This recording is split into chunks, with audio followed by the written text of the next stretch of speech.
ನಮಸ್ತೆ ಎಲ್ರಿಗೂ. ನಾನಿವತ್ತು ಪನ್ನೀರ್ ಪರೋಟ ಸಿಂಪಲ್ಲಾಗಿ ಹೇಗೆ ಮಾಡೋದು ಅಂತ ಹೇಳ್ಕೊಡ್ತೀನಿ.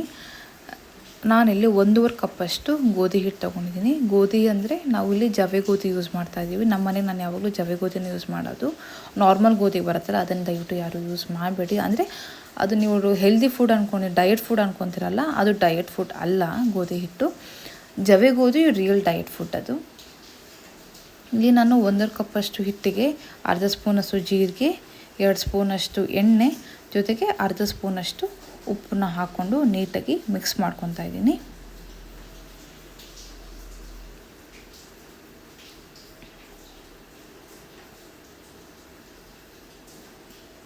ನೀಟಾಗಿ ಎಲ್ಲ ಮಿಕ್ಸ್ ಮಾಡ್ಕೊಂಡು ಆದಮೇಲೆ ಜೊತೆಗೆ ನೀರು ಹಾಕ್ಕೊಂಡು ಕೂಡ ಚಪಾತಿ ಹಿಟ್ಟಿನ ಹದಕ್ಕೆ ನೀಟಾಗಿ ಅದನ್ನು ಕಲಿಸ್ಕೋಬೇಕಾಗತ್ತೆ ನಾವು.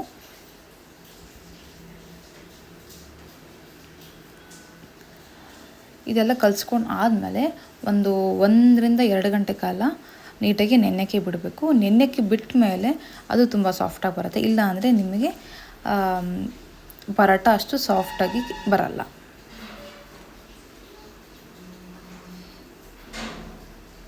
ನೆಕ್ಸ್ಟ್ ನಾನಿಲ್ಲಿ 200 ಗ್ರಾಮಷ್ಟು ಪನ್ನೀರ್ನ ತುರ್ಕೊಂಡಿದ್ದೀನಿ. ಜೊತೆಗೆ ಶುಂಠಿ ಬೆಳ್ಳುಳ್ಳಿ ಪೇಸ್ಟ್ ಕೂಡ ಹಾಕ್ಕೋಬೇಕು. ಈರುಳ್ಳಿ ನಾನು 1 ಈರುಳ್ಳಿ ತೊಗೊಂಡಿದ್ದೀನಿ, ಸ್ವಲ್ಪ ಕೊತ್ತಂಬರಿ ಸೊಪ್ಪು.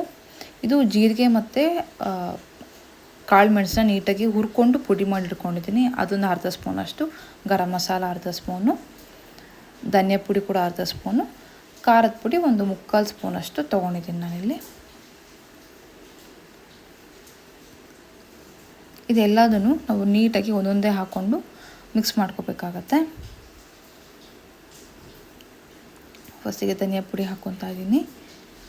ಖಾರದ ಪುಡಿ ನಿಮಗೆ ಬೇಕಾದರೆ, ಖಾರದ ಪುಡಿ ಬೇಡ ಅಂದರು ಹಸಿಮೆಣ್ಸಿನ್ಕಾಯಿ ಕೂಡ ಸಣ್ಣದಾಗಿ ಹೆಚ್ಚು ಹಾಕೋಬೋದು.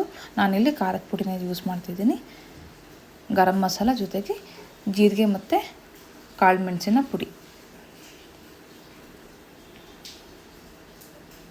ಫಸ್ಟಿಗೆ ಈರುಳ್ಳಿ ನಾನು ಸ್ವಲ್ಪ ಹಾಕ್ಕೊತೀನಿ, ಬೇಕಾದ್ರೆ ಮತ್ತೆ ನೋಡ್ಕೊಂಡು ಹಾಕೋಣ. ಜೊತೆಗೆ ಕೊತ್ತಂಬರಿ ಸೊಪ್ಪು ಕೂಡ ಹಾಕ್ಕೊತಾ ಇದ್ದೀನಿ.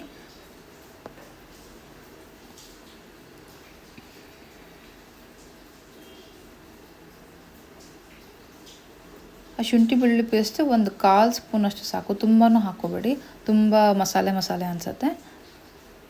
ಜೊತೆಗೆ ರುಚಿಗೆ ತಕ್ಕಷ್ಟು ಪಿಂಕ್ ಸಾಲ್ಟ್. ನಮ್ಮ ಮನೆಗೆ ಯಾವಾಗಲೂ ಪಿಂಕ್ ಸಾಲ್ಟ್ ಯೂಸ್ ಮಾಡೋದು. ಅಂದರೆ ಪಿಂಕ್ ಸಾಲ್ಟಿಗೂ ನಾರ್ಮಲ್ ಸಾಲ್ಟಿಗೂ ಡಿಫ್ರೆನ್ಸ್ ಏನು ಅಂತ ಬರಲ್ಲ, ಬಟ್ ಇದು ಸ್ವಲ್ಪ ಹೆಲ್ತಿಗೆ ಒಳ್ಳೆಯದು ಅಂತ ಪಿಂಕ್ ಸಾಲ್ಟ್ ಯೂಸ್ ಮಾಡ್ತೀನಿ ನಮ್ಮ ಮನೆಗೆ ನಾನು. ನೀಟಾಗಿ ಮಿಕ್ಸ್ ಮಾಡ್ಕೋಬೇಕಾಗತ್ತೆ, ಯಾಕೆಂದರೆ ಪನ್ನೀರ್ ಕೂಡ ಒಂದು ಸಲ ಗಂಟು ಹಂಗಂಗೆ ಇರುತ್ತೆ. ಎಲ್ಲದೂ ನೀಟಾಗಿ ಮಿಕ್ಸ್ ಮಾಡಿಕೊಂಡು ಈ ಥರ ಮಾಡ್ಕೋಬೇಕು. ಈಗ ನೀವು ಇನ್ನೇನು ಚಪಾತಿ ಪರೋಟ ಮಾಡ್ಕೊತೀರಾ ಅನ್ನೋ ಟೈಮಿಗೆ ಇದನ್ನು ನೀವು ಪನ್ನೀರ್ ಬುರ್ಜಿನ ರೆಡಿ ಮಾಡ್ಕೊಳ್ಳಿ. ಇಲ್ಲಿ ನೀವು ಒಂಚೂರು ಬೇಗ ಮಾಡಿ ಇಟ್ಕೊಂಡ್ರೆ ಈರುಳ್ಳಿ ಹಾಕಿರ್ತೀರಲ್ಲ, ಸ್ವಲ್ಪ ನೀರು ಬಿಟ್ಕೊಳ್ಳೋ ಚಾನ್ಸಸ್ ತುಂಬಾ ಇರುತ್ತೆ. ಮತ್ತು ಸ್ಟಫಿಂಗ್ ಎಲ್ಲ ಮಾಡಿದಾಗ ಹರಿದೋಗೋ ಚಾನ್ಸಸ್ ತುಂಬ ಇರುತ್ತೆ.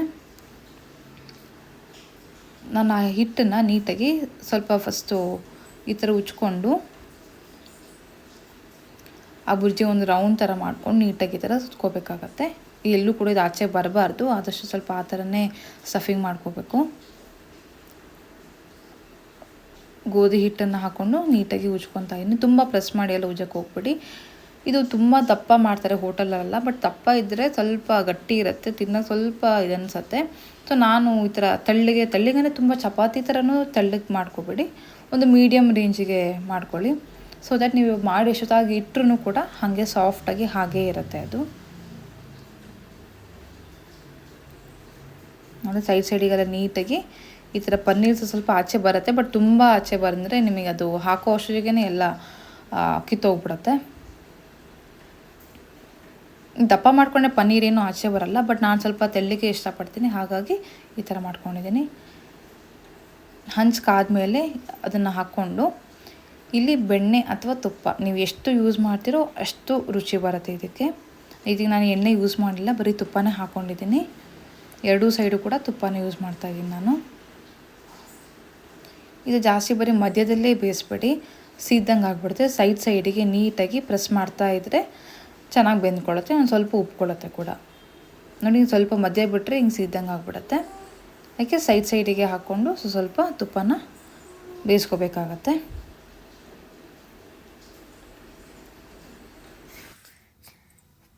ಮೊಸರಿಗೆ ನೀವು ಉಪ್ಪು ಮತ್ತು ಖಾರದ ಪುಡಿ ಈ ಥರ ಮಿಕ್ಸ್ ಮಾಡಿಕೊಂಡ್ರೆ ಜೊತೆಗೆ ಉಪ್ಪಿನಕಾಯನ್ನು ಹಾಕ್ಕೊಂಡ್ರೆ ಪನ್ನೀರ್ ಪರೋಟ ರೆಡಿ ಇದೆ. ಮಧ್ಯೆ ಸ್ಟಫಿಂಗ್ ನೋಡಿ ಎಷ್ಟು ಚೆನ್ನಾಗಿ ಕಾಣಿಸ್ತಾ ಇದೆ ಅಂತ. Thank you so much for watching.